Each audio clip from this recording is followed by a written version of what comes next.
አሜን። ድምፄ ይሰማል አይደለ? አዎ እሺ፣ ይሰማል። እግዚአብሔር ይመስገን ይሰማል። መልካም። ቪዲዮን ኦን አደርገዋለሁ ማለት የሚታይ ነገር ጥሩ ነው ተብዬ ሀሳብም ስለተሰጠኝ አደርገዋለሁ። የምትችሉ ኦን አድርጉ፣ ካልተዘጋጃችሁም ችግር የለውም። ትምህርት ስለሆነ የበለጠ ይሻላል። ባለፈው ሳምንት ይታያል፣ በደንብ ክሊር ነው። አዎ ይታያል አይደል? ማላዛር እሺ። ባለፈው ሳምንት ያው ጀምረናል የጴጥሮስን መጽሐፍ። ዛሬ እንደ እግዚአብሔር ፈቃድ እንቀጥላለን። የጴጥሮስ ምዕራፍ 2ን አንድ ክፍል አንብቤ እህታችን ሮዝዬ ስለጸለይሽ ቀጥታውን ወደ ቃሉ እንሄዳለን። ምዕራፍ 2 ላይ ቁጥር ከ1 እስከ 3 ብታወጡት በዚህ ቃል ወደ ዛሬው ትምህርታችን እንሄዳለን። እንግዲህ ክፋትን ሁሉ፣ ተንኮልን ሁሉ፣ ግብዝነትን፣ ቅናትን፣ ሐሜትን ሁሉ አስወግዳችሁ ጌታ ቸር መሆኑን ቀምሳችሁ እንደሆነ ለማደግ ለመዳን በእርሱ እንድታድጉ አሁን እንደተወለዱ ሕፃናት ተንኮል የሌለበትን የቃሉን ወተት ተመኙ ይላል። ይገርመኛል ይህ ክፍል። ሐዋርያው ጴጥሮስ ሲጽፍ በመንፈስ ቅዱስ ጌታ ቸር መሆኑን ቀምሳችሁ እንደሆነ ለመዳን በእርሱ እንድታድጉ አሁን እንደተወለዱ ሕፃናት ተንኮል የሌለበት የቃሉን ወተት ተመኙት ይላል። አሁን እንደተወለዱ ሕፃናት። እስቲ አስቡት፣ ሕፃናት ልጅ ያው ሲወለዱ አይታችኋል አይደለ? ገና እንደተወለዱ ምንድን ነው የሚያደርጉት? እየመለሳችሁልኝም ቢሆን ደስ ይለኛል። አንዳንዶች የምትችሉት ሕፃናት ሲወለዱ ብዙዎች እያለቀሱ ነው አይደለ? ያው አብዛኞቹ የሚወለዱት እና የሚመኙት ነገር አለ አይደለ? ለማግኘት ምንድን ነው የሚመኙት? የእናታቸውን ጡት አይደል? ያ ወተት። ያለቅሳሉ። ገና የተወለዱ እኮ ናቸው። እኔም የእኔ ሁለቱንም እንደዛ ነው ያላቸው ጉጉት፣ ያላቸው ናፍቆት ያንን ወተት ለማግኘት በጣም በጣም ሲጓጉ እናያለን። ልክ ያ የእናታቸውን ጡት ሲያገኙ፣ ያ ወተት መጥባት ሲጀምሩ ጸጥ ይላሉ። ጊዜ ላይ የሚነግረን ለመዳን በእርሱ እንድታድጉ አሁን እንደተወለዱ ሕፃናት ተንኮል የሌለበትን የቃሉን ወተት ተመኙ። ምን ያህል የእግዚአብሔርን ቃል መመኘት እንዳለብን እዚህ ላይ ይነግረናል። እና ልክ እንደነዚህ ሕፃናት የእግዚአብሔርን ቃል ከተመኘ ነው ህይወታችን ምን ይሆናል ማለት ለመዳን በእርሱ እንድታድጉ ያደግን ክርስቲያኖች እንሆናለን። ግን ፕራክቲካሊ ህይወታችንን ስናየው እንደዛ እንመኘዋለን ወይ? ሕፃናት እንደዛ ጓጉተኛለን ወይ? እግዚአብሔር ወደዛ በቃ ያምጣል። ለምን? እግዚአብሔርን የምናውቀው የምላክ የምናየው በምኑ ነው? ይቋረጣል ወይስ አልተቋረጠም? ብሬክ ያደርግ ነበር። ኦኬ፣ እስቲ ካልሆነ ወደ ስልኬ ዞራለሁ እና ንገሩኝ እሺ ከተቆራረጠ። እና ይሄ ቃል እግዚአብሔርን የማናየውን አምላክ የምናውቀው በቃሉ ነው። ይሄ ቃሉን እግዚአብሔር ለኢያሱ ምን አለው? ከቃሌ ምን አትበላለው፣ ወደ ግራ ወደ ቀኝ አትበላለው። በቃሌ ላይ ስትሄድ ይከናወንላል። አምላክ እግዚአብሔር ከማጋራ ይሆናል አለ፣ ካንተ ጋራ ይሆናል። እግዚአብሔር አምላክ በቃ ወደዚህ በተለይ በዚህ ዘመን ያለነውን እኛን ክርስቲያኖችን ወደ ትክክለኛው ወደ ጤነኛው ቃል ወደ አልተበረዘው ወደ እግዚአብሔር ቃል ይመልሰን። ያኔ ነው የምናድገው። ሕፃንነት የሚጠፋው ያኔ ነው። ለእግዚአብሔርም የምንጠቅመው ያኔ ነው። የምናድገውም ያኔ ነው። የተለወጠ አስተሳሰብ፣ የተለወጠ የልብ እይታ የሚኖረን ያኔ ነው። እግዚአብሔርም በሕይወታችን የሚገለጠው በእግዚአብሔር ቃል ላይ ስናድግ። ጴጥሮስ ይሄንን ይለናል እና ባለፈው ያው ጀምሬዋለሁ። ጴጥሮስ ትንሽ አጭር ነገር ተናግሬ ወደ ዛሬ መልእክት ሄዳለሁ። የጻፈው ጴጥሮስ እንደሆነ አይተናል። ስለ ጸሐፊው ተነጋግረናል። ጸሐፊው ምን አይነት ደካማ የሆነ እንደሆነ ጌታ መጀመሪያ ሲገናኘው ምኑን የቀየረው? ፊውቸሩን ተመልክቶ ኬፋ እንዳለው ወይም ጴጥሮስ እንዳለው አለት ፊውቸሩን አይቶ እንደተናገረው አይተናል እና እግዚአብሔር ብዙዎችን ስማቸውን ይቀይራል። አብርሃምን አብራ የነበረውን አብርሃም አለው፣ ሶራ የነበረውን ሳራ አለ፣ አታላይ የነበረው ያዕቆብ እስራኤል አለው እና ከላይፋቸው ጋር የሚሄደውን እንደቀየረ እናያለን። ጴጥሮስን ቀይሮታል። ያ ጴጥሮስም አለት እንደሚሆን የቤተ ክርስቲያን ትልቅ በቃ ለቤተ ክርስቲያን ትልቅ አስፈላጊ ዕቃ እንደሚሆን አውቆ እግዚአብሔር ስሙን ጌታ ገና ሲገናኘው እንደቀየረው እናያለን። ያ ደካማ የነበረ ብዙ ጌታን ብዙ ክብር አይቶ የነበረ ግን ጌታን የካደውን እንዴት ጌታ ኢየሱስ ከሙታን ተነስቶ ስሙን ሂጂና ለኬፋና ለወንድሞቼ ብሎ ጌታ እንደገና መልሶት ኃይለኛ የቤተ ክርስቲያን መሪ እንዳደረገው እና ከዚህ ከጸሐፊ ሕይወት እንኳን የምንማረው እኛ ደካሞች ብንሆን እዚህ ቤት ውስጥ ብዙ ጌታን ወደን ግን ድካም ቢኖረን ጌታ እኛ ድካማችንን ቀይሮ ለሱ ለቤተ ክርስቲያን ጠቃሚ አድርጎ ዕቃ አድርጎ እንደሚጠቀምብን በጴጥሮስ ሕይወት አይተናል። ምን ያህል ጌታ እንዳለፈበት በሱ ላይ ከነበረው ከእግዚአብሔር ጉልበት የተነሳ ሄዶ እንኳን እጁን እንኳን በሽተኛ ላይ ለመጫን ጊዜ ያለው አልመሰለኝም ነበር። በአጠገቡ ጋር በሽተኞች ያልፋሉ፣ በጥላ ሁሉ ይፈውስ ነበር። ብዙ ተአምራት በሕይወት ውስጥ ጌታ አድርጓል። ለምን? በቃ የጌታ ሐሳብ ውስጥ ስለገባ። ስለዚህ ከጸሐፊ ሕይወት እግዚአብሔር በሕይወታችን ላይ ኪዳን ካለው የተስፋ ቃል ካለው እግዚአብሔር የተናገረን በሕይወታችን ላይ ዓላማ ካለው አሁን እያለፍንበት ያለው ሕይወት እግዚአብሔርን አይበግረውም።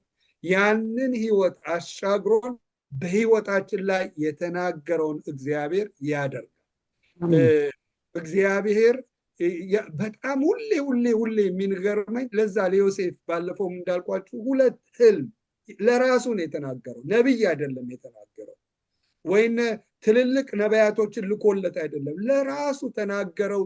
ያ ትንሿ ህልም ግን የአንድን አገርን ጠቅላይ ትልቅ ኦቶሪቲ የሚያሰጠው ህልም ነው።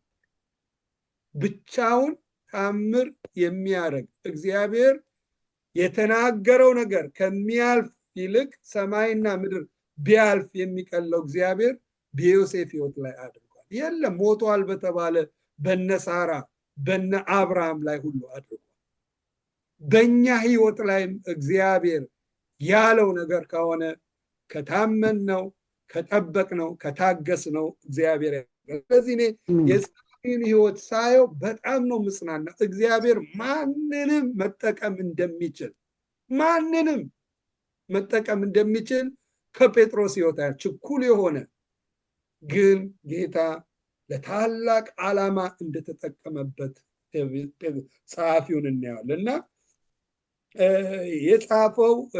የጻፈላቸው ምዕራፍ 1 ላይ እናያለን ለተበተኑ ሰዎች እንደሆነ ለተመረጡት በጳንጦስ፣ በገላትያ፣ በበዶቅያ፣ በእስያ፣ በቢታንያ ለተበተኑት መጻተኞች እንደሆነ አይተናል። እነዚህ በወንጌል በኒሮ ምክንያት ስደት በቤተክርስቲያን ላይ በመምጣቱ በተለያየ አገር በሜዲትራኒያን ባህር አካባቢ ወዳሉት አገሮች ወደ ትንሹ እስያ ተበትነው ወደ ነበሩ ሰዎች ነፍሳቸውን ሕይወታቸውን ለማዳን ብለው ወደ ተለያየ አገር ለተበተኑት መጻተኞች ነው ይሄንን መልእክት የጻፈውና የጻፈው ከሮም ነው ተብሎ ይታመናል። ባለፈውም ጊዜውንም ተናግሬያለሁ እና በ60 እና በ60ኛው 5 ዓመተ ምህረት አካባቢ ነው ተብሎ ይታመናል። የበለጠ በ64 ዓመት ነው ተብሎ ይታመናል። የአንደኛ ጴጥሮስን የጻፈው ለማን እንደጻፈ ተናግሮኛል። የጻፈበት ዓላማው ምንድነው? የጻፈበት ዋናው ዓላማው እነዚህ ሰዎች በእምነታቸው ምክንያት ተሰደዋል። ወደ ተለያየ ቦታ ሕይወታቸውን ነፍሳቸውን ለማዳን ተሰደዋል። ስለዚህ እነዚህ ሰዎች በእምነታቸው ጸንተው እንዲቆሙ እነሱን ለማበረታታት ነው ዋናው ዓላማው። ስለዚህ በእምነታቸው በተለያየ ሁኔታ ውስጥ ስለሚያልፉ ጸንተው እንዲቆሙ ከስደቱ የተነሳ ከችግሩ የተነሳ ከሚያልፉበት ከተለያየ ልዩ ልዩ ፈተና ይለዋል። ከልዩ ልዩ ፈተና የተነሳ ይሄ የተቀበሉትን ወንጌል የተቀበሉትን የዘላለም ሕይወት የሚሰጣቸውን የማዳናቸውን ወንጌል ችላ ብለው እምነታቸውን ትተው ወደኋላ እንዳይሉ እነሱን ለማበረታታት ብሎ ነው የጻፈው ዓላማው። እና እዚህ ላይ ወደ መልእክቱ ስንገባ አንደኛ ጴጥሮስ መልእክት ከ1 እስከ 9 ማን ያነብልኛል የሚችል ሰው? አንደኛ ጴጥሮስ ከምዕራፍ 1 ከ1 እስከ 9 አንደኛ ጴጥሮስ ምዕራፍ 1 ከ1 እስከ 9 ኦኬ። በጌታ በኢየሱስ ክርስቶስ ስም የእግዚአብሔርን ቃል አነባለሁ።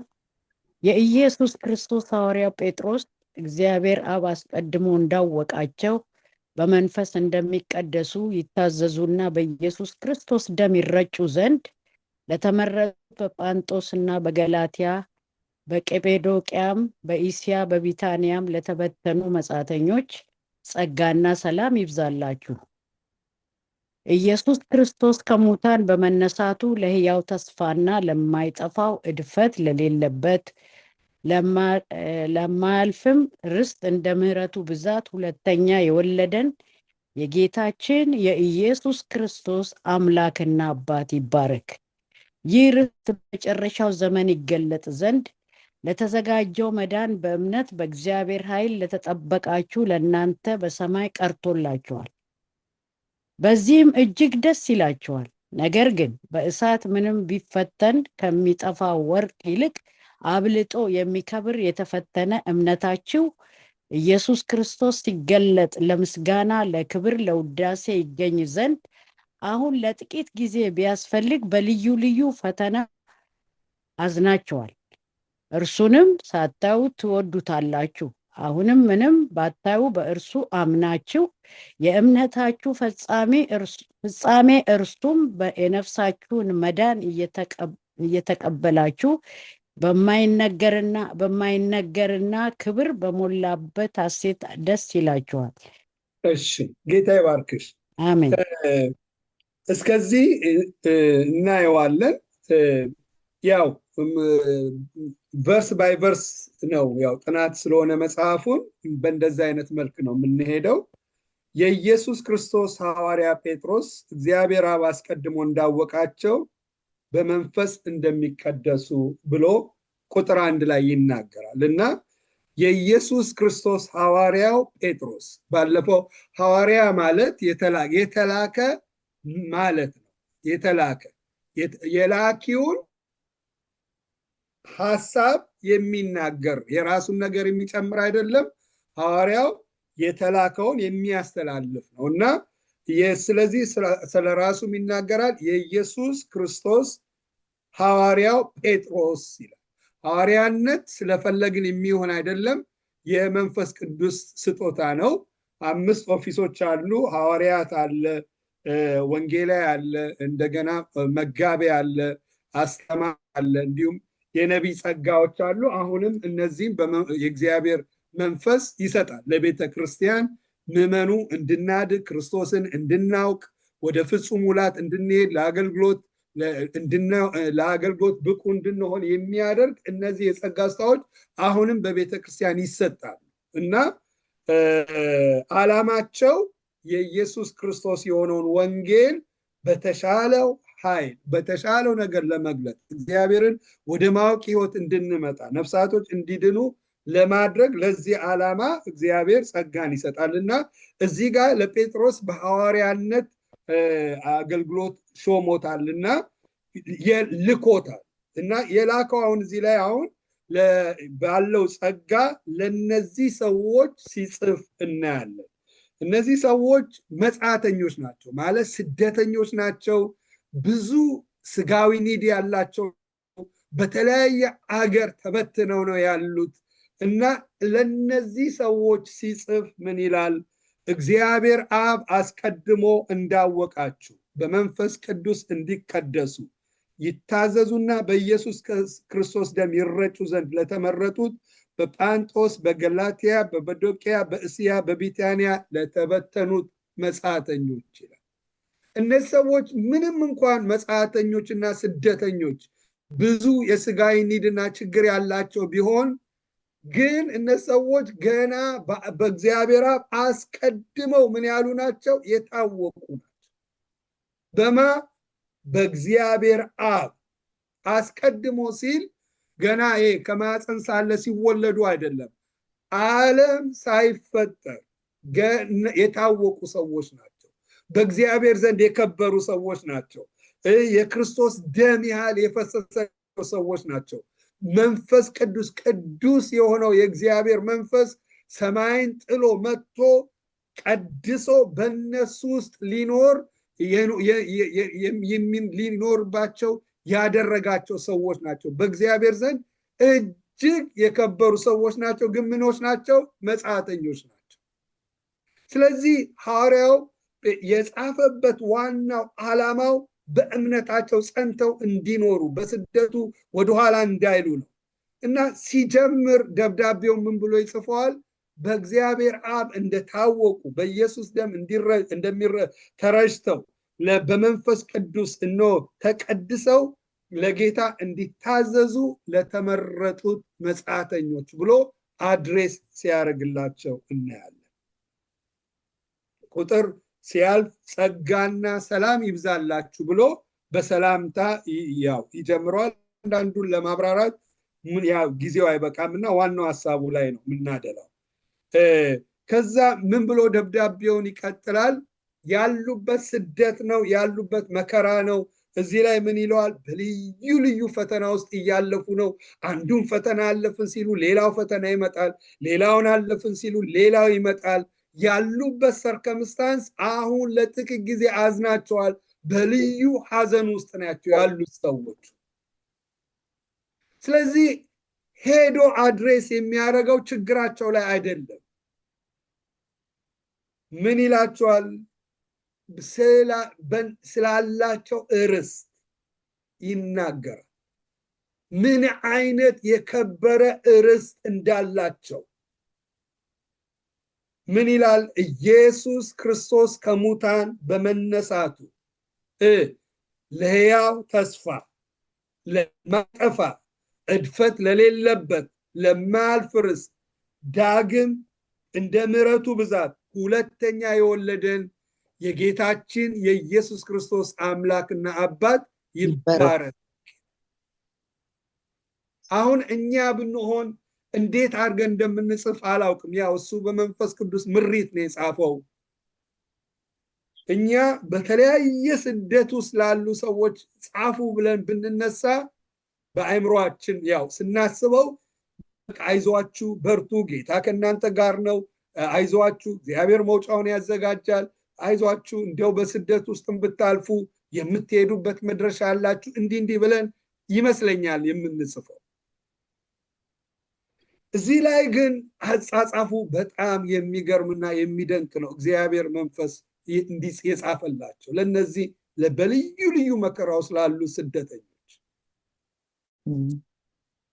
ኢየሱስ ክርስቶስ ከሙታን በመነሳቱ ብቻ ኢየሱስ ክርስቶስ በሙታን በመነሳቱ ይሄ ነገር ሁሉ ሆነላችሁ። የናንተ እስቲኒ ስደት፣ መጻተኝነት፣ ማጣት ይሄ አይደለም። ኢየሱስ ክርስቶስ ለናንተ ዋጋ በመክፈሉ የተነሳ በቀራንዮ መስቀል ላይ ሞቶ ደምን አፍሶ ከእግዚአብሔር ጋር የነበረውን የጥል ግድግዳውን አፍርሶ እናንተን ከእግዚአብሔር ጋር በማስታረቁ የተነሳ ይሄ ሁሉ ሆኖላችኋል። ይሄ ሁሉ ርስት ማለት የሚወረስ ነገር ነው። ይሄ ሁሉ ርስት ለእናንተ ምን ሆኖላችኋል ብሎ ይናገራል።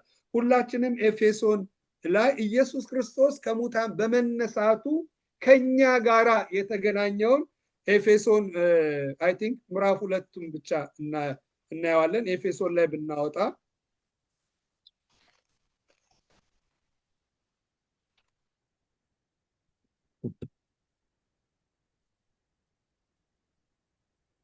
ብዙ ጊዜ ትንሣኤ ብለን ስናስብ ወደ አእምሯችን የሚመጣልን ምንድን ነው?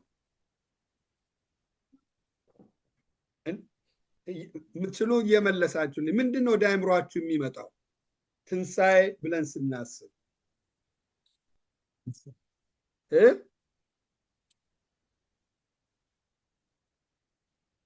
የክርስቶስ መነሳት። ጌታ ይባርክ ጋሽ መንጌ። የክርስቶስ መነሳት። ሌላስ ትንሣኤ ብለን ወደ አእምሯችን የሚመጣው?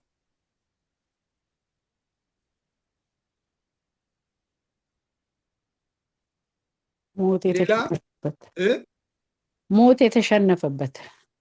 እሺ ሞት የተሸነፈበት ጌታ ይባርክሽ። ሌላ ትንሣኤ እርቅ ያደረግንበት፣ እርቅ የተፈጠረበት ከእግዚአብሔር ጋር እሺ የታረቅንበት ጌታ ይባርክሽ። ሌላ ደህንነት ያገኘንበት እውነት ነው። በትንሣኤው ደህንነትን አግኝተናል። ጌታ ይባርክሽ እንጂ ሌላ ከኃጢአት ነፃ የወጣንበት። ጌታ ይባርክሽ። ከኃጢአት ነፃ የወጣንበት። ተባረኩ። ሌላ አንድ ነገር እንድትሉ ይፈልጋል። ልሞክር። እሺ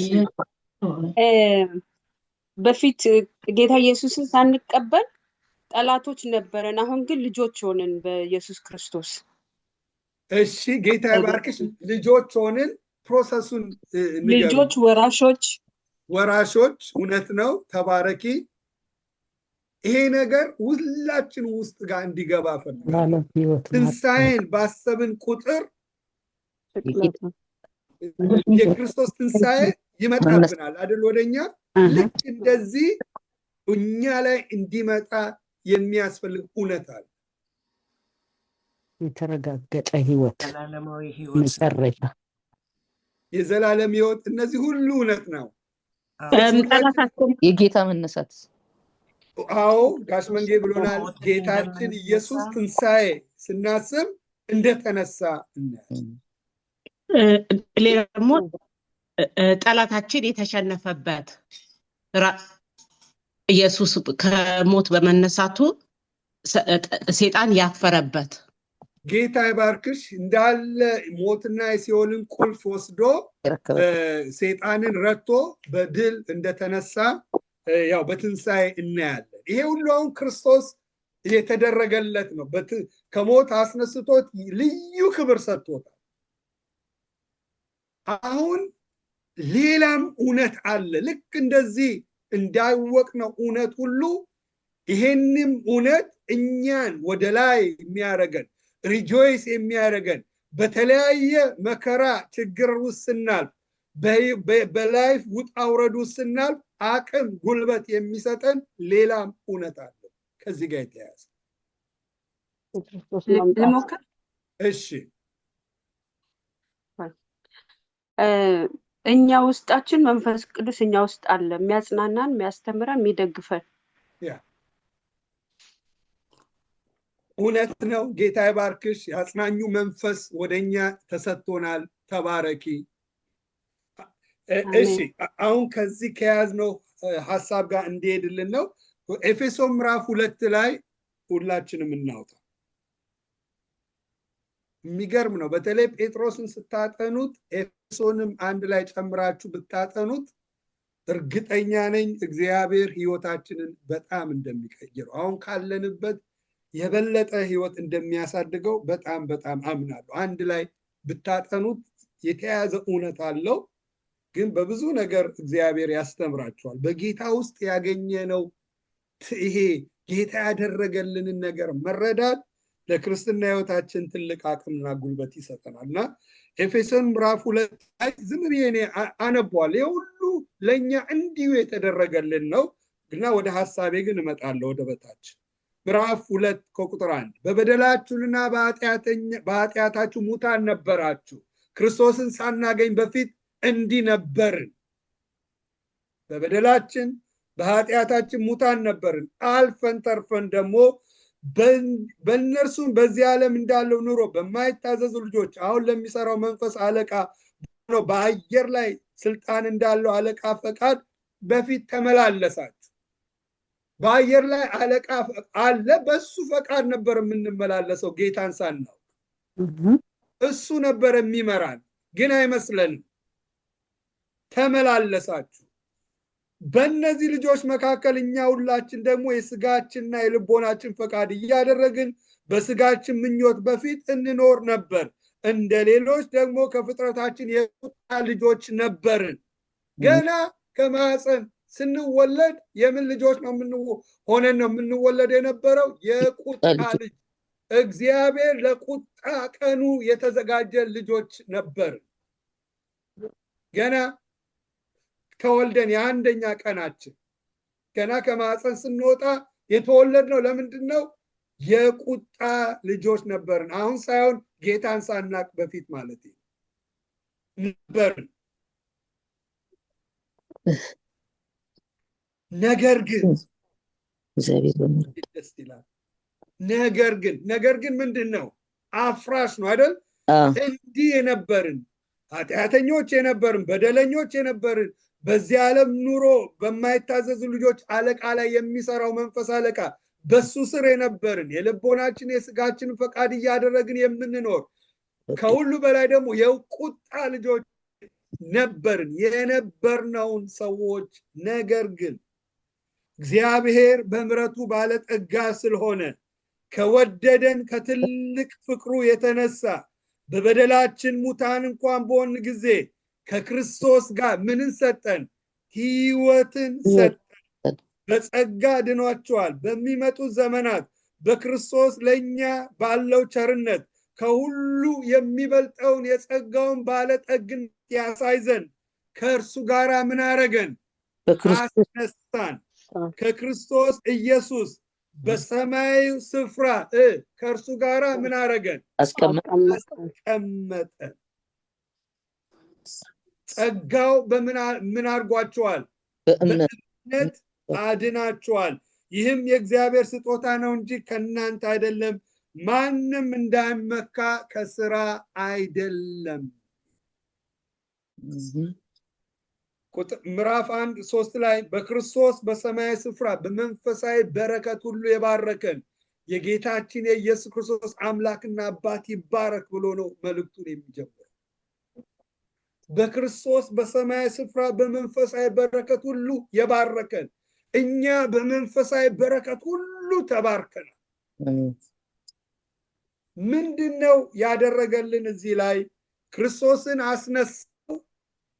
ያ ትክክለኛ ነው። በመንፈስ ቅዱስ ኃይል ከሙታን ተነስቷል። እንደገና እዚህ ላይ እሱም ብቻ አይደለም እግዚአብሔር ያደረገው፣ ይሄ እውነት ነው እኛ ውስጥ መግባትም ያለበት።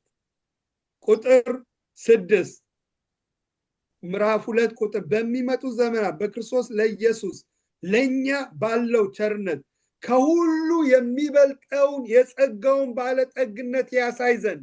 ጸጋ ማለት ነፃ ስጦታ ነው አይደል?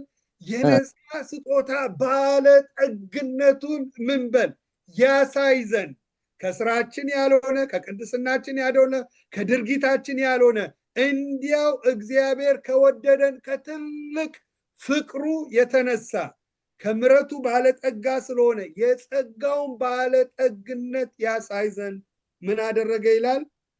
ከእርሱ ጋራ ምን አረገን? አስቀመጠን። ከእርሱ ጋራ ምን አረገን? ቁጥር 6 እና 7 ከእርሱ ጋራ አስነሳን። አስቀመጠን ነው የሚለው። አይ መጀመሪያ አስነሳ። ከእርሱ ጋራ ምን አስነሳን? አስነሳን። እርግጥ በክርስቶስ ኢየሱስ በሰማያዊ ስፍራ ከእርሱ ጋራ ምን አረገን? አስቀመጠን። እነዚህ እውነቶች አስነሳን፣ አስቀመጠን። ትንሣኤ ማለት ኢየሱስ ከክርስቶስ የተነሳበት አዎ እውነት። ሞትን ድል ነስቶ ሞት ሊይዘው አልቻለም። ለምን? ኢየሱስ ኃጢአት ስለሌለበት። ኃጢአት ጉልበት የሚኖረው በሕይወታችን ላይ መቼ ነው? ሞት በሕይወታችን ላይ ጉልበት የሚኖረው መቼ ነው? ኃጢአት ሲኖረ። ኢየሱስ ግን ፍጹም ጻድቅ ቅዱስ አምላክም ሰውም ስለነበረ ሞት ሲኦል ሊይዝ አልቻለም። ለምን? ኃጢአት ስለሌለበት። ሞትን ድል ነስቶ በሶስተኛው ቀን በመንፈስ ቅዱስ ኃይል እግዚአብሔር ከሙታን አስነሳው። ግን ሲያስነሳው ማንን ብቻ አይደለም ያስነሳው።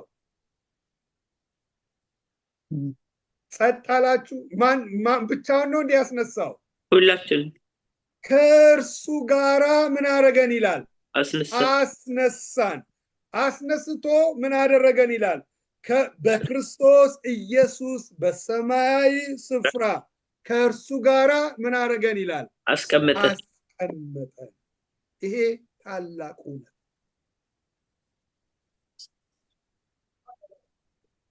የእግዚአብሔር ምሕረት ባለጠግነቱን ያሳይ ዘንድ እኛ በምንድን ነው እግዚአብሔር እኛን ሊያነሳን የቻለው?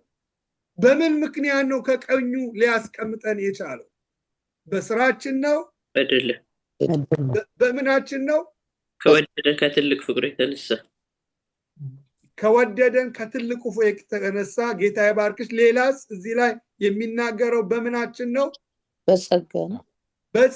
በእምነት በማመናችን የተነሳ አዳም እና ሔዋን ኃጢአት ሰሩ አይደል? ኃጢአት ሲሰሩ ማን ነው የሞተው?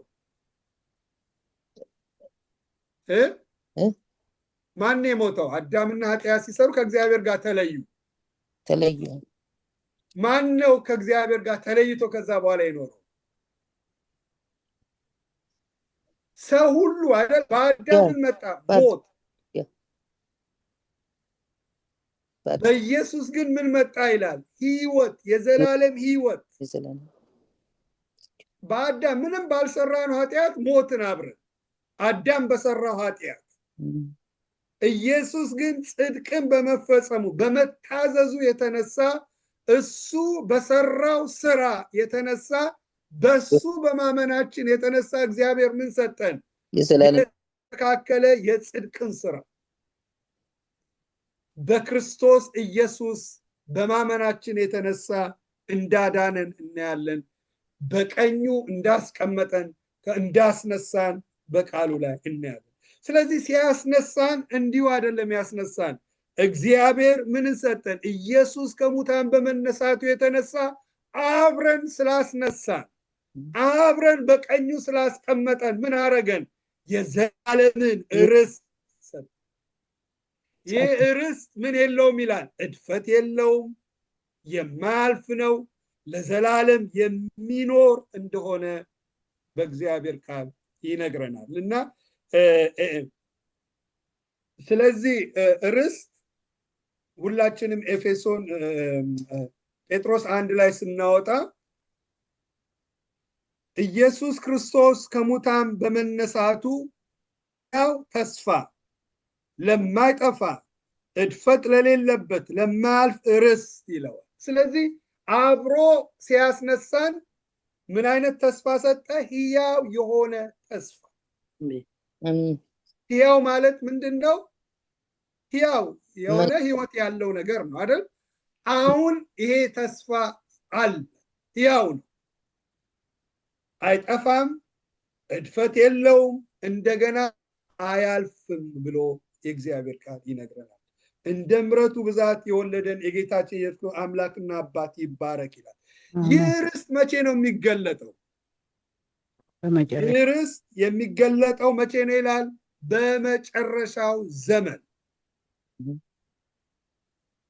ይገለዘን ለተዘጋጀ መዳን በእምነት በእግዚአብሔር ኃይል ለተጠበቀላችሁ ለእናንተ በሰማይ ቀርቶላችኋል ይላል። ርስቱ የሚገለጠው መቼ ነው? ኢየሱስ ክርስቶስ በክብር ሲመጣ ያኔ ይሄን ርስት በሙላት እንወርሰዋል። አሜን። አሁን እየተጠበቀ ነው ያለው። በማን ነው እየተጠበቀ ያለው ይለናል? በመንፈስ በእግዚአብሔር ምን ኃይል። አስቡት፣ በገብርኤልም ኃይልም በሚካኤልም ኃይል በእግዚአብሔር ኃይል ርስቱ እየተጠበቀ ነው ያለው። ከእግዚአብሔር ላይ ማን ይህንን ሊወስድ ይችላል? የትኛው ኃይል? የትኛው ጉልበት? ማንም። የት ነው ያለው ርስቱ? ሃሊፋክስ ነው ያለው? ባርክሌስ ነው ያለው? የት ነው ያለው ይላል? ይሄ ርስት በሰማይ በሰማይ እዚህ ቤት ያለነው ሁሉ በክርስቶስ ያመንን ዳግም የተወለድን እግዚአብሔር የዘላለምን ርስት በስማችን አዘጋጅቶ አሜን። ጌታ ምን አለ? አጋንንት ስለተገዛላችሁ በዚህ ምን አይበላችሁ አለ? ደስ አይበላችሁ፣ ነገር ግን ስማችሁ በሕይወት መዝገብ ላይ ስለተጻፈ። ዋው! በሕይወት መዝገብ ላይ ስለተጻፈ በዚህ ምን ይበላችሁ? ደስታ ከሆነ በምን? በዚህ ደስ ይበላችሁ። ሐዋርያው ጳውሎስ ለፊልጵስ አማኞች በእስር ቤት ሆኖ የጻፈላቸው ምንድን ነው? በጌታ ደስ ይበላችሁ ብሎ አልቀጠለውም። ደግሜ ነገሩን የበለጠ እንዲያስቡት በጌታ ደስ ይበላችሁ። ጌታ ቅርብ ነው። የሚያልፉበት ግን የተለያየ በጭንቀት ሊያልፉ ይችላል። የሚያስጨንቃቸው ነገር ሊኖር ይችላል። ስለዚህ የሚያስጨንቃችሁ ቢኖር እርሱ ቅርብ ነውና ለእርሱ ምን በሉት? ንገሩት። አእምሮ የሚያልፍ የእግዚአብሔር ሰላም ልባችሁና ሀሳባችሁ በክርስቶስ ኢየሱስ ምን ይላል? ይጠብቃል። የሚያስጨንቃችሁ ቢኖር አለ። እርሱ ስለ እናንተ ያስባልና የሚያስጨንቃችሁን ሁሉ በእርሱ ላይ ምን በሉት አለ? አሉት።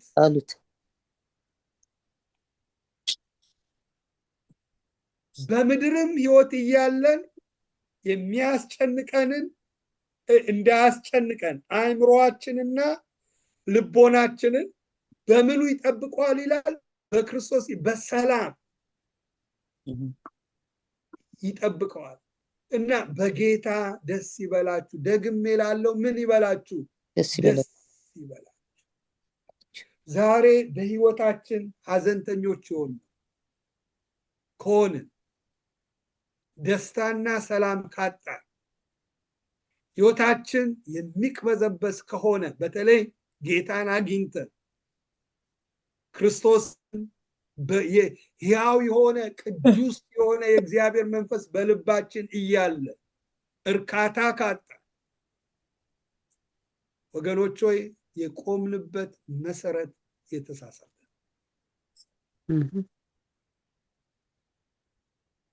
ደስታችን ያደረግነው በዚህ ዓለም ነገር ላይ ሰላማችን ያለው በዚህ ዓለም ነገር ላይ ዓለም ሰላም ይላል። አዎ እኔ የምሰጣችሁ ሰላም ዓለም እንደሚሰጣችሁ አይደለም። ለካ ዓለምም ሰላም አለ።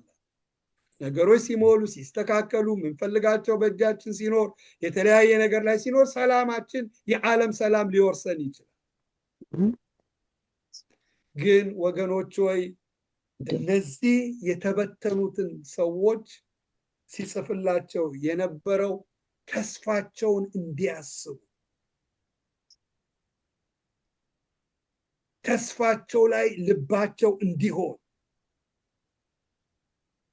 ያ ላይ ይጽፍላቸዋል። ሐዋርያ ጳውሎስ ሮሜ 8 ላይ ይናገራል። ለኛ ሊገለጥ ካለው ክብር ጋር ቢመዛዘን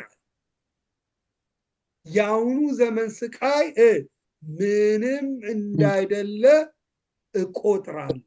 አስቡት፣ ሐዋርያ ጳውሎስ በበትን የስቃይ ህይወትን አስቡ። በወንጌል ምክንያት የደረሰበት እፎይ ያለበት እንኳን ታይም አናይም። እስከ ሞት ሲደበድቡት፣ በእስር ቤት ሲጥሉት፣ 40 ጊዜ ስንት ጊዜ ሲገርፉት፣ በባህር ውስጥ በመንገድ ውስጥ በምድረ በዳ ውስጥ ህይወቱ በመከራ ውስጥ በእስር ቤት ውስጥ ግን ምን አለ?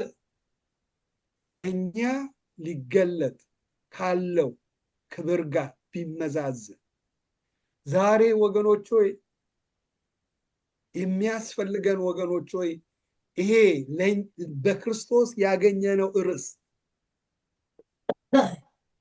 በክርስቶስ የሆነልን ርስት እንዲበራል አሁን ከምናየው ይልቅ አሁን ይሄ ርስት ይታያል እኮ አይደል? ይታያል እኮ ርስቱ። አሁን እኔ እያየው ነው ማለት በአይኔ በስጋዬን እያየው ብርሃን ስላለ ይታየኛል። የስጋ አይኔ ግን ማየት ባይችል ማየት አልችልም። ወገኖች ሆይ የክርስቶስ ኢየሱስ ሕያው ነው ርስቱ ማለት የሚታይ ነው ማለት ነው አለ። የሚታየው ግን እንዴት ነው? እነ ሐዋርያ ጳውሎስ አዩት፣ ቢመዛዘን አሉ፣ አመዛዘኑት። እነ አብርሃም ያን እግዚአብሔር የሰራትን ከተማ በሩቅ ሆኖ አየው። ሲሳለመው ሲያየው ምድር ቀለለበት። ካየው መንፈስ ከተጋባበት መንፈስ የተነሳ በቃ ቀለለበትና በምን ኖረ? በድንኳን ኖሮ ምን አለ? አለፈ። አሁንም ያሉት ሮች በጣም የጠበቁት እስራኤል በጣም ሀብታሞች ናቸው፣ ግን የሚኖሩት በድንኳን ነው። ምንድን ነው የሚያሳያቸው? እኔ ለዚህ ምድር እንግዳ ነኝ፣ አገሬ የት ነው አለ? በሰማይ ነው። በሰማይ ያለውን እጠብቃል። እያዩት እየተሳለሙት አለፉ። ይታያል። አዎ ይታያል። የትኛው ላይ ይነግረናል? ኤፌሶን ምዕራፍ 1 ላይ እናየዋለን። ኤፌሶን ምዕራፍ 1 ላይ ሐዋርያ ጳውሎስ ምን ይላል? የልባችሁ አይን እንዲበራ እጸልያለሁ ይላል ለኤፌሶን አማኞች። እግዚአብሔር የጥበብና የመገለጥ መንፈስ እንዲሰጣችሁ የጥበብና የመገለጥ መንፈስ እንዲሰጣችሁ እለምናለሁ ብሎ ለኤፌሶን አማኞች ይጸልይላቸዋል። ከሱ ከፍ ብለን ስናይ እነዚህ ሰዎች በጣም ፍቅር ያላቸው ምዕመኖች እርስ በርሳቸው በጌታ አምነዋል፣ ድነዋል፣ በመንፈስ ቅዱስ ታትመዋል። እዛ ላይ ግን ክርስትና ህይወታቸው እንዲቆም አይደለም የሚላቸው። እልፍ ያለ ህይወት እንዳለ ገና እጸልይላቸዋለሁ። ምን እግዚአብሔር የጥበብና የመገለጥ መንፈስ እንዲሰጣችሁ። ይሄ መንፈስ ወደ ህይወታችን ላይ ሲመጣ ለምን እንደተጠሩ ያውቃሉ። ስለዚህ ያላቸውን የክርስትና ህይወት በትክክለኛው የህይወት ኑሮ እንዲኖሩ ይረዳቸዋል። የመጥራቱን ተስፋ ታውቁ ዘንድ ይቀጥልና በቅዱሳን ዘንድ ያለው የርስ ክብር ባለጠግነት ለኛ ያለው ርስት አለ። ለቅዱሳን ዘንድ ያለው የርስ ክብር ባለጠግነት ያለው የባለጠግነቱን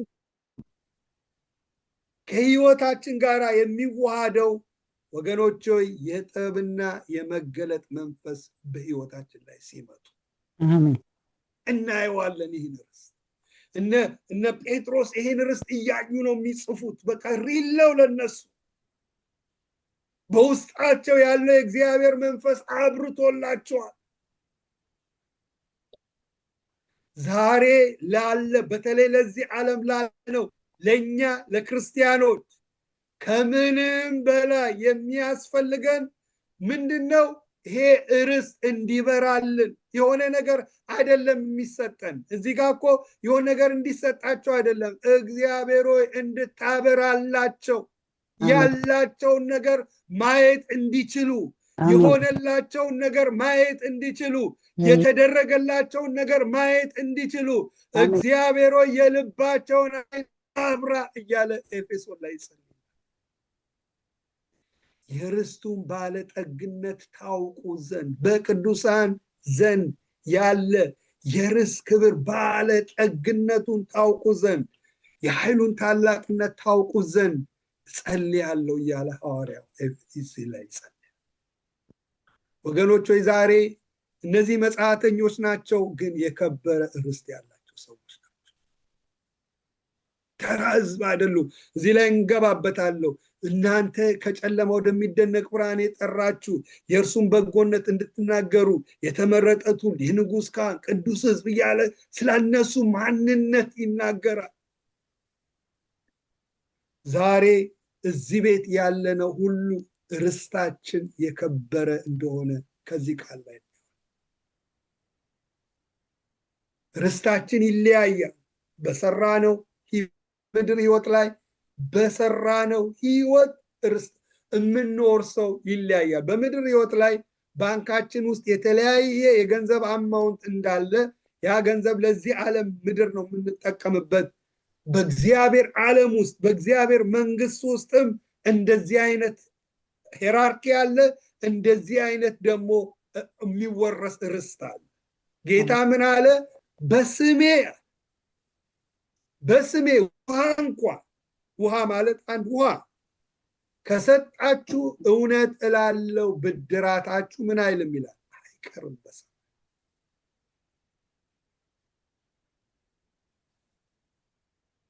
በሰማይ ውሃ እንኳን ስለ ክርስቶስ ብለን ከሰጠን ካደረግን ለዚህች እንኳን ብድራት እግዚአብሔር ይከፍለናል። ለዚህ ነው ለአንደበታችሁ ላወጣናቸው ቃላቶች ሁሉ ምን እንላለን አለ? መልስ እንሰጥበታለን። ምንድነው የሚሆነው? ርስታችን የሚለያየው እያንዳንዳችን አንድ ቀን በጌታ በነጩ ዙፋን ፊት እንቀርባለን። ለፍርድ አይደለም። ይሄ ወደ ሲኦል ለመውረድና ላለመውረድ አይደለም። ድነናል። ደህንነታችንን ከፈጸምን ማለት ነው። ደህንነታችንን እስከ መጨረሻው አጽንተን ያዝን እንቀርባለን። ስንቀርብ የሰራውት ስራ ያ በእሳቱ ውስጥ ይገባል። እሳት ሊትራሊ እሳት ላይሆን ይችላል። በጌታ አይን ይመስለኛል እኔ በምረዳው ይገባል። እያንዳንዱ በልቤ ክፋትን ባስብ ወይ ደግሞ መልካም ማስብ ሁሉ ነገር በፊቱ የተራቆተ መጠሪያ ምንድነው ይላል? የተገለጠ ነው ይላል። በእሳት ውስጥ አልፎ ብድራት ካገኘ ምን ይሆናል ይላል? ብድራትን ያገኛል። አንዳንዱ ይላል ቆሮንቶስ ላይ ታገኙታላችሁ አይደል? አንዳንዱ ምን ቤቱን በምን ያደርጋል? አንዳንዱ በአለት ላይ፣ አንዳንዱ በወርቅ ላይ፣ አንዳንዱ በአገዳ ላይ፣ አንዳንዱ በሳር ላይ ምን ይላል? ያንጻል። አስቡት። አሁን አገዳ፣ ሳር በእሳት ውስጥ ያልፋል እንዴ? ለራሳችን የኖርንበት ህይወት ለራሳችን ብቻ አተኩረን ሚ ያለ የህይወት ሁሉ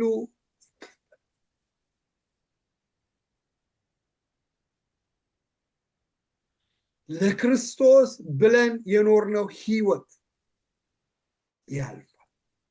እሱም ሞቲቫችን ይመረመራል።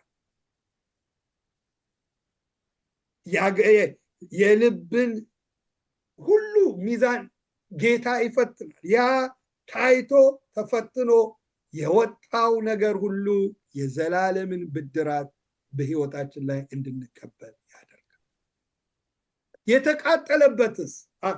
የተቃጠለበትስ ይጎዳል ይላል። ለካ በመንግስተ ሰማያት ውስጥ መጎዳት አያሳዝንም? ኖረን ለጌታ ከዛ ምን ይሆናል?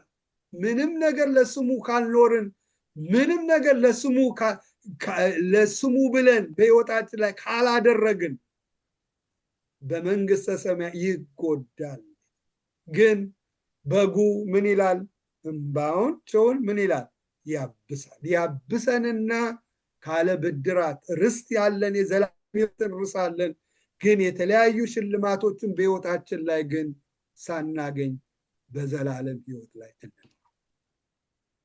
ስለዚህ ይሄ ርስት ብድራቱ የሚለያይ ርስት እንደሆነ ከእግዚአብሔር ቃል ላይ እናያለን። ሁሉ እኩል አይከፈለውም። ሐዋርያ ጳውሎስ የኖረውን ያገኘውን ርስት መቼም ብዙዎቻችን አናገኘውም። እሱ የኖረበት ህይወት ስለ ጌታ ብሎ አክሊሌን አግኝቻለሁ፣ የጽድቅ አክሊል ተዘጋጅቶልኛል፣ ሩጫውን ፈጽሜያለሁ፣ ሃይማኖቱን ጠብቄያለሁ፣ መልካሙን ገድል ተጋድያለሁ፣ ያ ሁሉ የሮጠበትን ህይወት ሽልማት ያገኛል።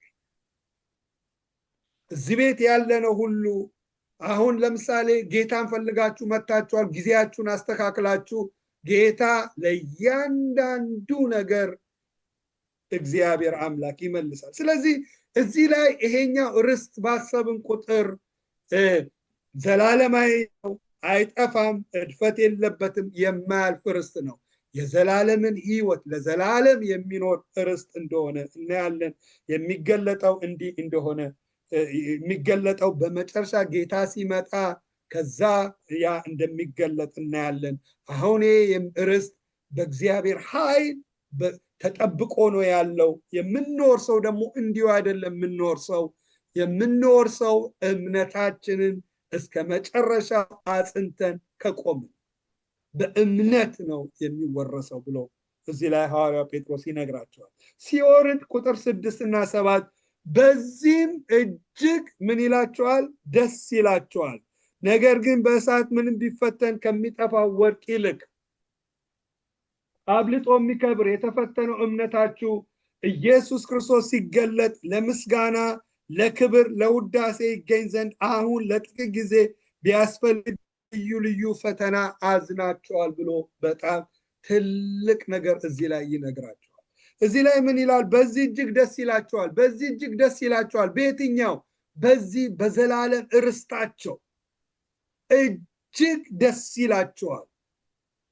ነገር ግን በእሳት ምንም ቢፈተን ከሚጠፋ ወርቅ ይልቅ። ወርቅን የሚያጠራው መቼም እሳት ነው። እሳት ውስጥ ባይገባ ወርቅ ሆኖ አይወጣም። በእሳት ሲፈተን ወርቅ የሚመጣው ግን የእናንተ እምነት ከዚህ ይበልጣል እያለ እዚህ ላይ ያበረታታቸዋል። አብልጦ የሚከብር የተፈተነው እምነታችሁ አሁን እዚህ ላይ አሁን የተፈተናችሁት እምነት በተለያየ የተሰደዳችሁት ስለ ስሜ ብላችሁ የከፈላችሁት ዋጋ እንዲሁ የሚቀር አይደለም ብሎ ይነግራቸዋል። ምን ይላል? በጣም በጣም በጣም ደስ የሚል ነገር ይናገራል። አብልጦ የሚቀብር የተፈተነ እምነታችሁ ኢየሱስ ክርስቶስ ሲገለጥ ለምስጋና፣ ለክብር፣ ለውዳሴ ይገኝ ዘንድ ኢየሱስ ሲመጣ በፊቱ ስንቀር ለምስጋና፣ ለክብር፣ ለውዳሴ የሚያመሰግነን የሚወድሰን እንዲሁም ደግሞ የሚያከብረን ነገር ነው። አሁን በልዩ ልዩ ፈተና ውስጥ አልፈን ጸንተን በፈተና ውስጥ አልፈን ከቆምን በፈተናው ላይ ጸንተን ከቆምንና ያ ፈተና ካለፍን በኋላ እዛ ላይ የሚቆም አይደለም። ኢየሱስ ሲመጣ የሚያከብረን፣ ኢየሱስ ሲመጣ የሚወድሰን፣ ኢየሱስ ሲመጣ ለምስጋና፣ ለክብር፣ ለውዳሴ ብሎ ይናገራል።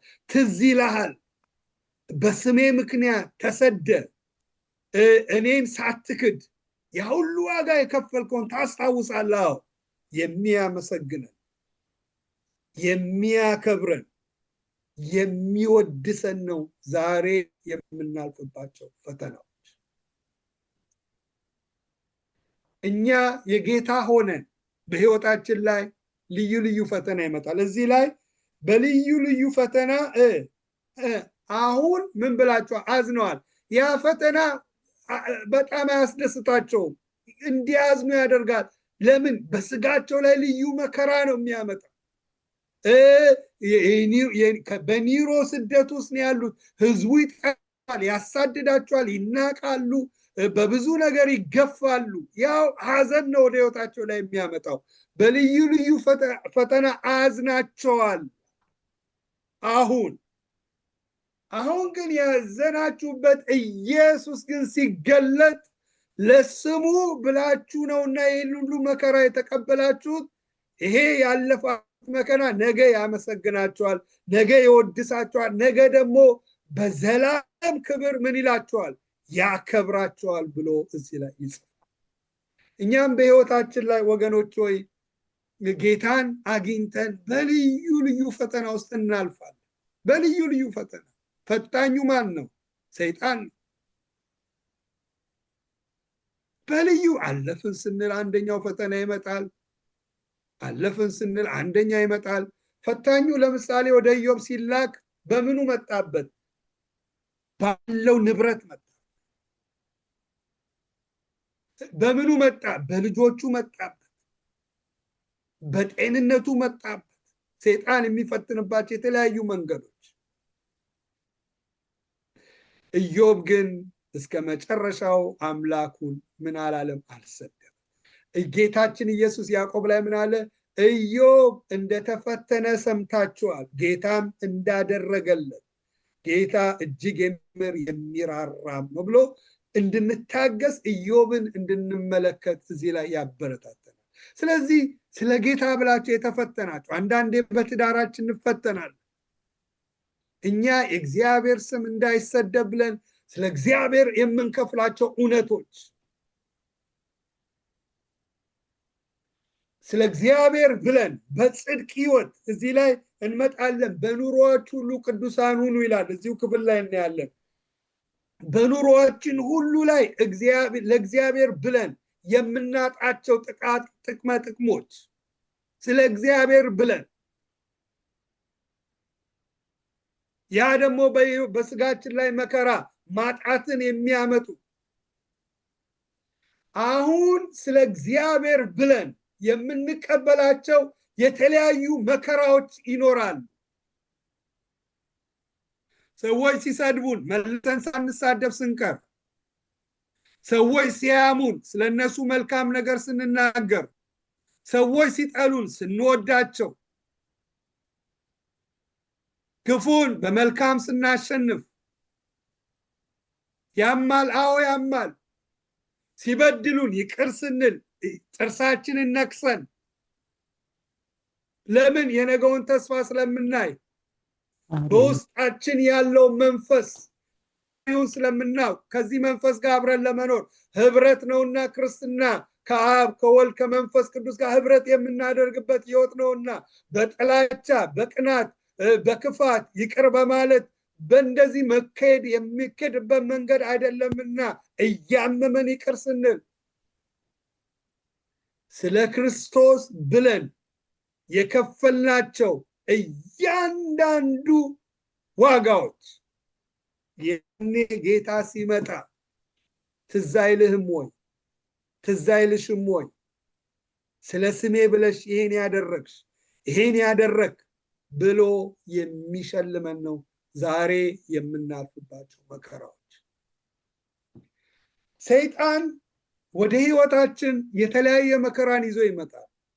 ይዞት የሚመጣው ዋናው ዓላማው አንድና አንድ ነው። እምነታችን ማድረግ ነው፣ መውሰድ፣ በእግዚአብሔር ላይ ያለንን መታመን መውሰድ ነው። ለዚህ ነው እነ ጴጥሮስን ምን አለው? ሰይጣን እንደ ስንዴ ሊያበጥራችሁ ለመናል፣ እኔ ግን እምነታችሁ እንዳይተው ስለእናንተ ምን ማለድ፣ በእግዚአብሔር ላይ እንዳንታመን፣ በሱ ላይ እንድናጉረመርም፣ እግዚአብሔር እንደረሳን፣ እግዚአብሔር የኛን ነገር እንደማያይ ያንን ውሸቶችን ነው ወደ አይምሮአችን የሚወረውረው። ወገኖች ሆይ ዛሬ በልዩ ልዩ ፈተና ውስጥ እያለፍን በጌታ ላይ ታምነን በጌታ ላይ ተደግፈን ለሄድንባቸው ሁሉ እዚህ ላይ የሚቆም አይደለም። ጌታ ሲመጣ ለክብር፣ ለውዳሴ፣ ለምስጋና ይላቸዋል። በጣም ደስ ይላል። ለምስጋና፣ ለክብር፣ ለውዳሴ ይገኝ ዘንድ አሁን ለጥቂት ጊዜ ቢያስፈልግ በልዩ ልዩ ፈተና አዝናቸዋል። ይቀጥልና እርሱን ሳታዩት ትወዱታላችሁ ይላቸዋል። እነ ጴጥሮስ በስጋ አይተውታል፣ እነዚህ ግን አላዩትም። የሁሉ መከራ ውስጥ የሚገቡት አይተውት አይደለም፣ ሳታዩት ምን ትሉታላችሁ? ትወዱታላችሁ። አሁን ምንም ባታዩት በእርሱ አምናችሁ የእምነታችሁ ፍጻሜ እርሱም የነፍሳችሁ መዳን እየተቀበላችሁ በማይነገር ክብርና በሞላበት ሐሴት ደስ ይላችኋል ብሎ ሐዋርያው ጴጥሮስ ይጽፍላችኋል። ምን ይላችኋል? እርሱን ሳታዩት ትወዱታላችሁ። ምንም ባታዩትም። አሁን እኛ እናየዋለን እንደ ክርስቶስን በስጋ እናየው፣ ግን እውነት እንዳለ አናምንም እንዴ? እናምናለን። ስላመንን ነው ቁጭ ብለን የእግዚአብሔርን ቃል እየሰማን ያለን። ሳናየው ወደነዋል። ለዛ ነው የምናገለግለው። ለዛ ነው በተቻለን መጠን ህይወታችን ከኃጢአት ርቆ ለመኖር የምንሆነው። አናየውም፣ ሳናየው እንወደዋለን፣ እናምነዋለን። ስለዚህ እርሱን ሳታዩ አሁን ምንም ባታዩት በእርሱ አምናችሁ ብሎ አላቆመም። የእምነታችሁ ፍጻሜ እርሱም የነፍሳችሁ መዳን እየተቀበላችሁ። ወገኖች ሆይ አሁን ነፍሳችን ድነናል። አዎ፣ ግን ድነናል ብለን የምንተው አይደለም። እዚህ ላይ ምና የነፍሳችሁ መዳን እየተቀበላችሁ የምንጨርስ መዳን ማችን የሚፈጸመው መቼ ነው? ኢየሱስ ክርስቶስ ሲመጣ። እስከዛ በሂደት ላይ ነው። ነፍሳችንን መዳን እየተቀበላችሁ በማይነገር ክብርና በሞላበት ሐሴት ደስ ይላቸዋል። በመከራ ውስጥ ናቸው፣ በማጣት ውስጥ ነው፣ በችግር ውስጥ ናቸው ያሉት። ግን በማይነገር ክብርና በሞላበት ሐሴት ደስ ያለባቸው ሪዝን ምንድነው? ህይወታቸው ፕሮሰስ ላይ እንደሆነ ያውቃሉ። ነፍሳቸው ወደ መዳን ወደ ዘላለም ወደዚህ ርስት ውስጥ እንደምትገባ ስለሚያውቁ በዛ ሐሴት ደስ ይላቸዋል ብሎ ሐዋርያው ጴጥሮስ ይነግራቸዋል። ስለዚህ ወገኖች ሆይ እዚህ ላይ ሐሳቤን ወደ መጠቅለል ለዛሬ ስመጣ በልዩ ልዩ ፈተና ውስጥ የምናልፍ ሰዎች እንኖራለን። እዚህ ውስጥ በማጣት ውስጥ የምንፈልጋቸውን ነገር ከኛ በማጣት በሐዘን በሞት በበሽታ በተለያየ ልዩ ልዩ ፈተና ልዩ ልዩ ፈተና ለስጋችን የማያስደስት ግን ወገኖች በጌታ ላይ ታምነን መቆም እንዳለብን ስለ ጌታ ብለን ደግሞ የምንከፍላቸው መከራዎች ስለ ጌታ ላይ ብለን የምንከፍላቸው እያንዳንዱ መከራው እዛ ላይ አይቆምም። ኢየሱስ ሲመጣ ለክብር ውዳሴ ያገኛል። አንዳንዴ የምናልፍበት መከራ ላይ ገባን ይችል ይሆናል። አሁን ዮሴፍን ወደ ግብፅ የላከው ማን ነው? በአይምሮ ስናስበው ወንድሞቹ ሸጠውት ነው እንላለን አይደለም። መዝሙረ ዳዊት ላይ እናየዋለን። እግዚአብሔር ዮሴፍን ምን አለ ይላል? ላከው ይላል። የላከበት መንገድ እንዴት ነው? ዮሴፍን እግዚአብሔር የራሱ ወንድሞች ጉድጓድ ውስጥ አሉ። የራሱ ወንድሞች ሸጡት። ባሪያ ሆነ። በብዙ መከራ ውስጥ አለፈ። እግዚአብሔር ግን መጨረሻ ላይ በሚገርም ሁኔታ በሚገብር ክብር እንዳወጣው እናያለን። ዛሬም የተለያየ በህይወታችን ላይ እግዚአብሔር ዘላለማዊ ዴስቲኒ ይኖረዋል። የተለያየ ዓላማ አጀንዳ ይኖረዋል። ያን ዓላማውና አጀንዳውን እንዲሁ ወዲያው ላናገኘው እንችላለን። በተለያየ ሁኔታ ውስጥና መከራ ውስጥ አልፈን በተለያየ እግዚአብሔር በሰመረው መንገድ ላይ ታምነን ስንሄድ እግዚአብሔር አምላክ ኢቭን ይመጣና ነገራችን ይቀይራል። ከነዚህኛው ህይወት ላይ የምናየው ይሄን ነው። ርስት እንዳላቸው በልዩ ልዩ ፈተና ቢያልፉም በዚህ ደስ ብለው እንዲያልፉ ያደረጋቸው ርስታቸውን ስለሚያዩ ይሄንን በዚህ ዛሬ እጨርስና በሚቀጥለው ሳምንት እንቀጥላለን። ስለናንተ ስለሚጸጋው ጸጋ ትንገሩ ነቢያት ብሎ ስለዚህ ስለተቀበልነው መዳን ይናገርና ከዛ በኋላ እንዴት መኖር እንዳለብን ካለን ታላቅ ክብሩ የተነሳ ካለን ርስት የተነሳ ነፍሳችንን እንዴት እስከ መጨረሻው ማዳን የነፍሳችሁ መዳን እየተቀበላችሁ ይላል። ፕሮሰስ ላይ ናትና እንዴት እስከ መጨረሻው የምናድንባትን መንገድ እዚህ ላይ ሐዋርያው ጳውሎስ በዲቴል የሚገባበትን ክፍል እናያለን። ሁላችንም እንጸልይ። ሃሌሉያ። ወገኖች ሆይ መከራውን ካየን ያሰምተናል። በተለይ ይሄ ዓለም አሁን ያለንበት ዓለም እጅግ የሚያስጨንቅ ዓለም፣ በመጨረሻው ዘመን የሚያስጨንቅ ዘመን እንዲመጣ ይህንን እወቃል። ዓለም ከክብር ደስ እያለች ብላችሁ አታስቡ። ሞር ምጥ ዓለም ምን ይመጣብኛል ብላ ትጨነቃል። ምጥ እንደሚመጣ ምን እንደሚመጣባት እንኳን አታውቅ። ሀያላን ሀገሮች እንዴት እየተናጉ እንደሆነ እያያችሁ ነው። ዓለም በምጥ ውስጥ እንዳለች እያየን ነው። ወገኖች ሆይ ይህን ቃል ስናነበው ግን በጣም በጣም ደስ ይላል። ለካ እነዚህ ነገሮች ሁሉ የሚሄዱት ወደ አንድ ነው። እሱ ምንድነው? በሰማይና በምድር ያለውን ሁሉ ለመጠቅለል ነው የሚሄዱት፣ በክርስቶስ ኢየሱስ ለመጠቅለል። እነዚህ ሁሉ እየተናጉ ያሉ የዚህ ሁሉ የበላይ የሆነው ደግሞ ማን ነው? ክርስቶስ። ወገኖች ሆይ ኢየሱስን ለብሰናል። ኢየሱስ ከኛ ጋር አለ። መንፈስ ከኛ ጋር አለ። አብ አስቀድሞ ያወቀን ሰዎች ነን። ተራ ሰዎች አይደለንም። እዚህ ዓለም ላይ ኢምፓክት የሌለን ምንም ማንታወቅ ልንመስል እንችል ይሆናል። በእግዚአብሔር ዓለም ውስጥ ግን የታወቅን ሰዎች ነን። በእግዚአብሔር ዓለም ውስጥ እኛ የከበርን ሰዎች ነን። መላእክት ይህንን ሊያዩት እንኳን ይመኙታል ይላል። ምን? እኛ ያገኘነው መዳን ስንወጣ ወገኖች ደረታችንን ነፍተን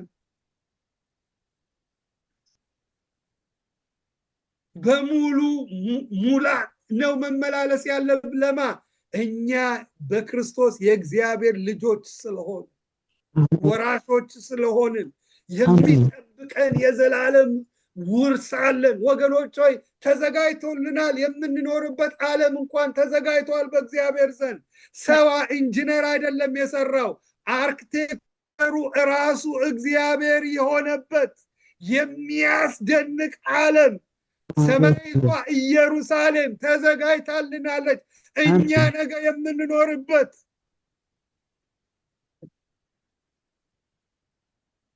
ይሄ የማናየውን እግዚአብሔር እያየ ነው።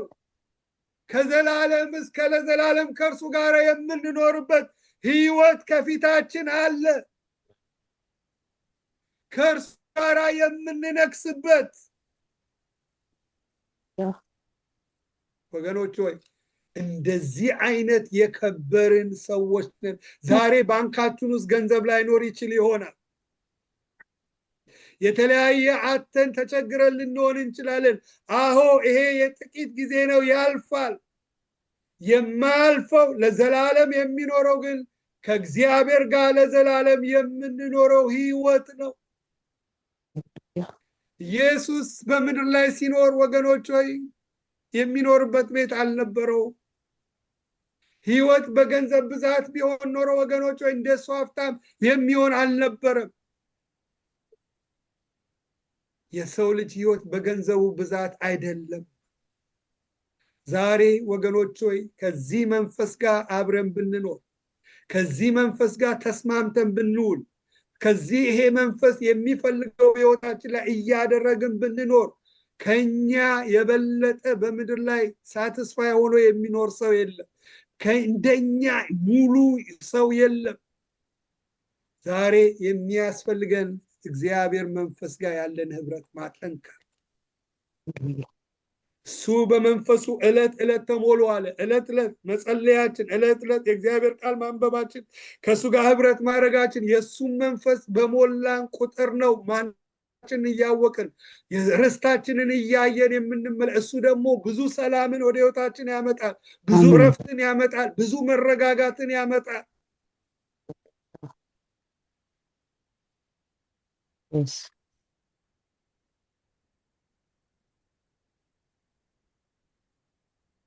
ኢየሱስ ክርስቶስ ከሙታን በመነሳቱ የተነሳ ይሁሉ ሆኗል።